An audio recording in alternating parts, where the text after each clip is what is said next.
Hey guys, ये है Indian politics for the civil services exam के लिए, अनदर स्टेट एग्जामिनेशन के लिए. And this is the M Laxmikanth writer, and this is a new 6 chapters and update in all chapters. तो ये MC grave hills की है 6th एडिशन. और देखते हैं इंडियन पॉलिटी कैसी बुक है Laxmikanth for the state PCS and civil services examination के लिए. It's very authentic books and selected topics for the examinations. So देखते हैं आज कंटेंट के बारे में. हम लोग अगर बात करें तो कंटेंट में इसका कुछ हिस्टोरिकल बैकग्राउंड है एंड मेकिंग ऑफ कॉन्स्टिट्यूशन, कैसे असेंबलीज थी, डिमांड क्या थी, कॉम्पोजिशन क्या था, वर्किंग क्या था, कमिटीज़ क्या थी, इंफॉर्मेशन ऑफ कॉन्स्टिट्यूशन क्या था, and then salient feature of Indian constitution and preambles of constitutions. Then उसके बाद अगर बात करें तो देखते हैं आप union territories and citizenship act 1955 and then fundamental rights. And then उसके बाद अगर आप बात करेंगे तो DPSTs and then fundamental duties, amendment of constitutions, parliament system and federal systems and central and state relations and interstate relations, and emergency president, vice presidents, prime minister of India, president of India, role of cabinet and cabinet of committees. तो लगभग इसमें supreme court, high court, judicial review activities, union public service commission, ये सब सारे state council ministers. तो सारी इसमें कहीं ना कहीं चीज़ें दी गई. पंचायती राज सिस्टम, यूनियन टेरेटरीज आप देख सकते हो. कॉन्स्टिट्यूशनल बॉडीज़ जो हैं UPSC हुआ, स्टेट पब्लिक सर्विस कमीशन हुआ, फाइनेंस कमीशन हुआ, फिर आपका गुड्स एंड सर्विस टैक्स हुआ, GST जिसे हम लोग बोलते हैं, national commission for SC and national commission for ST and OBCs. And then this is minorities, language minorities, and then controller and auditor general of India, and then attorney general of India, and then is advocate general of India. And this is so एक तरीके से बोले तो ये जो book है वो काफ़ी अच्छी है. मैंने किस तरीके से इसे पढ़ रखा है, इसे मैंने टू द पॉइंट हाईलाइट भी कर रखा है. आप देख सकते हो जो मेन टॉपिक्स है उसे मैंने हाईलाइट कर रखा है. जहाँ पे मुझे लगा कि हाँ ये चीज़ें हाईलाइट कर लेनी चाहिए, तो मैंने इसे करीबन 5 टाइम मैंने पढ़ा हुआ है, 5 से 6 बार. तो इसे मैंने अपने हिसाब से हाईलाइट किया हुआ है. 5 से 6 बार 7 बार हो गया होगा रिविज़न. देन इसे मैंने इस प्रकार से हाईलाइट किया हुआ है. आप देख सकते हैं डायरेक्टिव प्रिंसिपल हुआ या फिर कोई भी ऐसा टॉपिक्स हुआ जो हमें लगा कि हाँ इम्पोर्टेंट है, ये सेलेक्टिव है प्रीलिम्स के लिए और मेंस के लिए, तो मैंने उन चैप्टर को कैसे उसे बुक किया है. तो this is the polity if you are understood. And then काफ़ी अच्छी बुक है UPSC के हिसाब से, तो आप लक्ष्मीकांत पढ़ सकते हैं फॉर पॉलिटी के लिए, जहाँ से आपके करीबन 15 से 18 क्वेश्चन आने की पूरी संभावनाएं हैं. तो ये पॉलिटी उसके लिए काफ़ी अच्छी है. एंड देन हम बात करेंगे कि ज्योग्राफी में महेश कुमार बर्नवाल की एक बुक आती है जिसे हम ज्योग्राफी कहते हैं. And is the comprehensive studies must for the general studies and prelims and mains in UPSC state public service commission and commissions. ठीक है, महेश कुमार बर्नवाल की किताब आती है जो कि बहुत अच्छी है. कुछ ऐसी होगी. मार्केट में जाएंगे. मैं ये वीडियो केवल ना इंग्लिश मीडियम के बच्चों के लिए बना रहा हूँ, बल्कि ये हिंदी मीडियम के बच्चों के लिए के भी एप्लीकेबल होगा. चाहे वो पॉलिटी लक्ष्मीकांत की हो, इंग्लिश में हो या हिंदी में, आप वो चीज़ें कलेक्ट करो, आपका जो भी मीडियम है. देन आप उसके बारे में अगर बात करें ज्योग्राफी, तो ज्योग्राफी में हिंदी में भी अवेलेबल है और इंग्लिश में भी अवेलेबल है. तो मेरे पास अभी इंग्लिश में है, तो इसलिए मैं आपको बता रहा हूँ. यहाँ पे आप देख सकते हो कि ये कुछ ऐसा होगा कंटेंट, पूरा टॉपिक्स वाइज आप देख सकते हो. तो काफ़ी अच्छा है। यहाँ पे कुछ कंटेंट होगा, economic geography, human geography, world geography, geography of India, drainage patterns, eco tourism, agriculture in Indias. तो सारा लगभग टॉपिक, मिनरल सोर्स क्या है, इंडस्ट्रीज़ क्या है, ये सब, ट्रांसपोर्टेशन क्या है, वाटर ट्रांसपोर्ट क्या होता है। तो एक तरीके से बात करें इसमें तो जनरल ज्योग्राफी और फिजिकल ज्योग्राफी और Indian geography and some agriculture topics, जो कि इसमें काफ़ी डायग्राम बेस पे दिया है, मतलब डायग्राम के हिसाब से बना करके इसने दिया हुआ है। तो एक तरीके से अच्छा है, इससे आप पढ़ सकते हो लेकर के। तो एक तरीके से अच्छा है, कहने के लिए ज़्यादा कुछ हाई फाई नहीं है, बट चीज़ों को काफ़ी अच्छी तरीके से समराइज़ किया हुआ है और बहुत ही आसान तरीके से कहीं ना कहीं समझाने का प्रयास किया गया है इस बुक में। तो एक तरीके से कह सकते हैं कि इसमें आपका जो है कि जीएस का पोर्शन जो है कि कंप्लीट हो सकता है for pre and mains both. और प्लस आप इसके साथ साथ एनसीईआरटी देख लीजिए, क्लास 8 to 12, क्लास 8 से लेके 12 तक एनसीईआरटी ज्योग्राफी, जो कि बहुत ही ज़रूरी है। तो कुछ ऐसा होगा, महेश कुमार बर्नवाल की बुक, जो आप परचेस कर सकते हैं। हिंदी एंड इंग्लिश में बहुत लैंग्वेज में अवेलेबल है। ठीक है, देन उसके बाद हम बात करेंगे certificate physical and human geography. तो कुछ ऐसी होगी, ये आप ले सकते हो, काफ़ी अच्छी बुक है ये भी। अगर इसमें बात करें तो फिजिकल है, काफ़ी आसान तरीके से बताने का प्रयास किया है। जैसे कि इसमें आप देखेंगे कंटेंट में, तो यहाँ पे लिखा हुआ है कि earth and universe. And then अगर बात करेंगे तो वॉल्केनिक अर्थ क्या होता है, weather and moments and ground क्या होता है, land forms made by running and land form glaciation, and then weather climate vegetations, and then equatorial regions क्या होते हैं, ये सब सारी चीज़ें तो काफ़ी अच्छे तरीके से इन्होंने बताया हुआ। ये भी किताब बहुत अच्छी है, और आप लेना चाहें तो ले सकते हैं।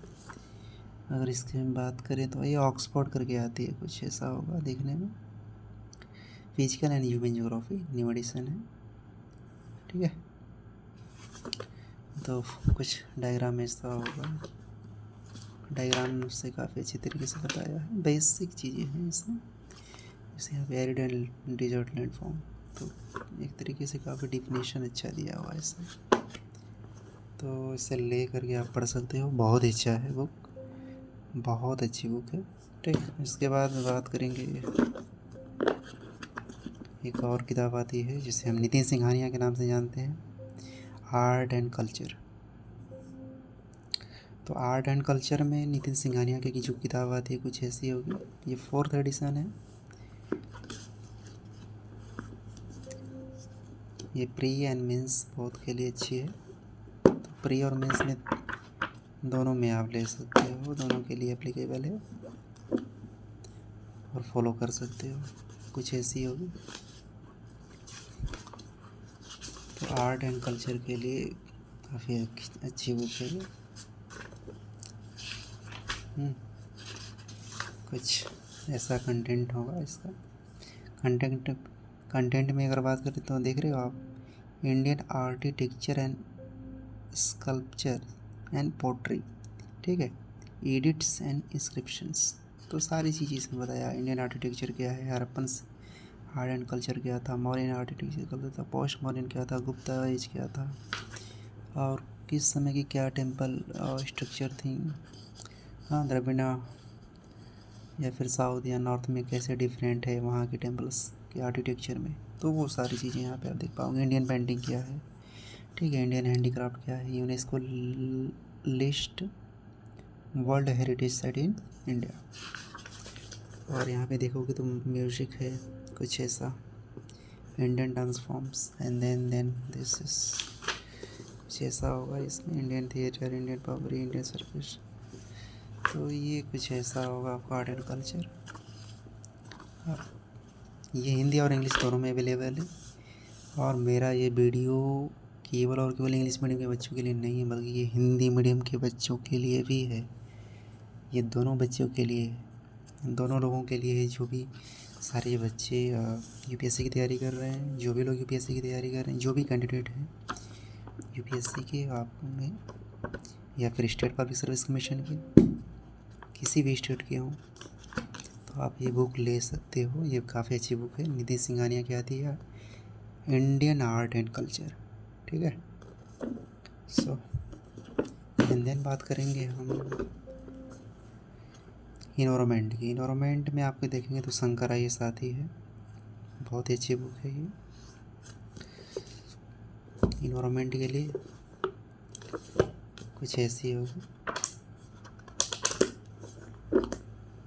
एक तरीके से तुम अगर आप देखोगे तो कुछ ऐसा होगा कंटेंट, जिसमें आप फूड चेन के बारे में देखोगे, फूड वेब्स के बारे में, इकोलॉजिकल पिरामिड्स क्या होता है, टुंड्रा क्या होता है, फिर ये forest ecosystem, Indian forest types क्या होता है, डिफॉरेस्टेशन क्या होता है, डिजर्ट इकोसिस्टम क्या होता है, डिजर्टिफिकेशन क्या होता है, इंडियन स्टेट्स एंड फॉरेस्ट क्या होते हैं, एक्ट वगैरह हैं कुछ, रिन्यूएबल एनर्जी के बारे में, environment issues and environment impact assessment, and this is lake ecology, environment pollution, aquatic systems, biodiversities.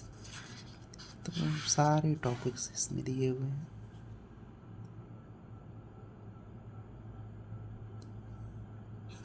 तो इससे आप जनरल नॉलेज के लिए काफ़ी अच्छी बुक है। सो दिस, और इसको मैं बता ही दिया हूँ, इंडियन इकोनॉमी, जो कि कितनी अच्छी बुक है आपको पता ही है, रमेश सिंह की आती है, देख लेना आप। देन उसके बाद इन्वायरमेंट के लिए शंकर आईएएस की आती है, ठीक है, इसको भी देख लेना, हिंदी और इंग्लिश दोनों में अवेलेबल है। उसके बाद मैं बात करूँगा आर एस शर्मा की, जो एक किताब आती है वो कुछ ऐसी होगी, R S Sharma, Indians and India ancient past, Hindi और इंग्लिश दोनों में अवेलेबल है, तो इसे ले सकते हो आप अपने और एग्ज़ाम के लिए कैसे यूटिलाइज़ कर सकते हो।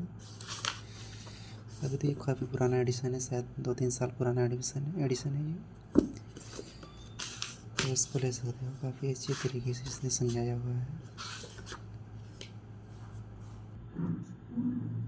This is a Neolithic moan sand copper sand, this is Dholavira, Sanchi, Vidisha, मुदा Mathura, Gupta coins, and this is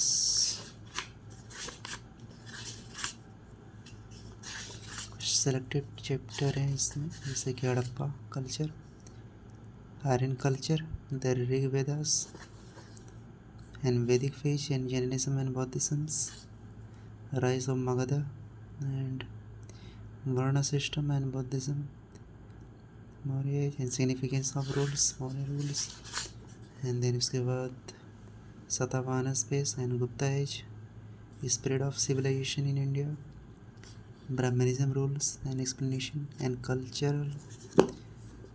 तो ये कुछ ऐसी बुक होगी आर्य शर्मा की, हिंदी और इंग्लिश दोनों में अवेलेबल है।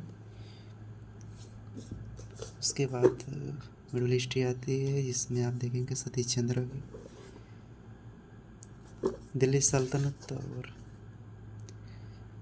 Mughal empire of south India, and this Chola kingdom.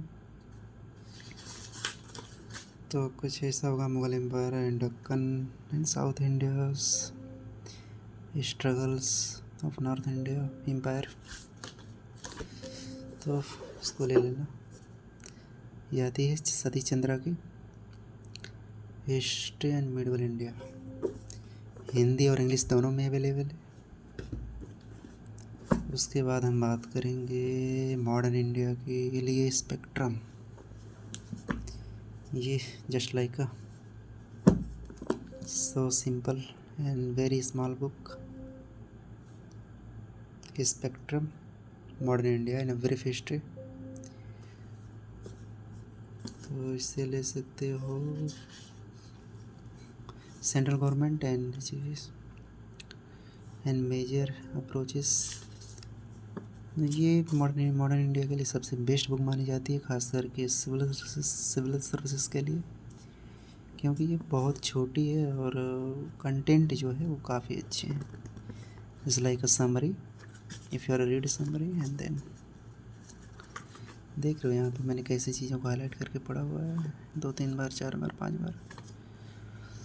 तो development of education in under company of role, and then this is the British policies making in poor India and growth trade of railway and help Britain and the permanent settlement. तो सारे select ryotwari system क्या है, जमींदारी system क्या है, Indian factory act क्या है, and this labour legislations and Indian independent act. तो सारे individual satyagraha, August offer, first stage of debates, Nehru visions, Nehru opposition to struggles and struggles studies, Poona pact क्या है, changes Congress stand and Gandhi response, impact of Poona and pact on Dalits and the government of India act 1935. तो सारी चीज़ें काफ़ी, Simon commission and Nehru reports, तो काफ़ी हर एक चीज़ों को काफ़ी ब्रीफ में एक्सप्लेन किया है. लेकिन अगर इकोनॉमी के लिए बात करूँ तो इकोनॉमी सबसे मोस्ट हो जाता है. श्री राम आइस की आप एक आती है बुक, आप उसे बुक नहीं आती है बट उनका एक क्लास नोट्स ही है PDF फॉर्म में, मार्केट मेरे टेलीग्राम चैनल पे भी मिल जाएगा और वैसे भी साइट भी सर्च करोगे तो मिल जाएगा. कुछ ऐसी होगी. वॉल्यूम 1 वॉल्यूम 2 करके आती है सर, 2 है पार्ट इसमें, तो ले लेना श्री राम आइस इकोनॉमी. भाई ये पार्ट 1 है, इट्स 22 के लिए. और उसके बाद जैसे यहाँ पे पार्ट 1 था और ये पार्ट 2 है, यहाँ पे देख रहे हो पूरा बैंकिंग सिस्टम इन इंडिया. ठीक है, WTO क्या है, poverty data policies and this foreign trade infrastructure क्या होता है, ये सब सारी चीज़ें. फर्स्ट वाले में आओगे तो फर्स्ट वाले में यहाँ पे देखो, ये वॉल्यूम 1 है. एक इंडियन इकोनॉमिक्स क्या है, ग्रोथ क्या है, डेवलपमेंट क्या है, planning, NITI Aayog, physical policies and monetary and credit policies, stock market, inflation and concept fact and policies, taxation क्या है, बैंकिंग क्या है, बैलेंस ऑफ पेमेंट क्या है, 5 ट्रिलियन इकोनॉमी. तो सारी चीज़ें बेसिक है. और इसके साथ साथ आप मोनाल सर के जो यूट्यूब चैनल है वहाँ से आप बेसिक इकोनॉमी के बारे में पढ़ सकते हो. आपकी जो जितने सारे डाउट हैं वहाँ से क्लियर हो जाएंगे इकोनॉमी के. मोनाल पटेल करके यूट्यूब चैनल है सर का, और वहाँ से उनकी सारी वीडियो लेक्चर देख लो. एक माइंडसेट बन जाएगा तुम्हारा कि इकोनॉमी कैसे पढ़ना है. तो ये कुछ बेसिक इन्फॉर्मेशन है बुकिंग को लेकर के, कुछ बेसिक कंटेंट को लेकर के. So thank you very much. Follow this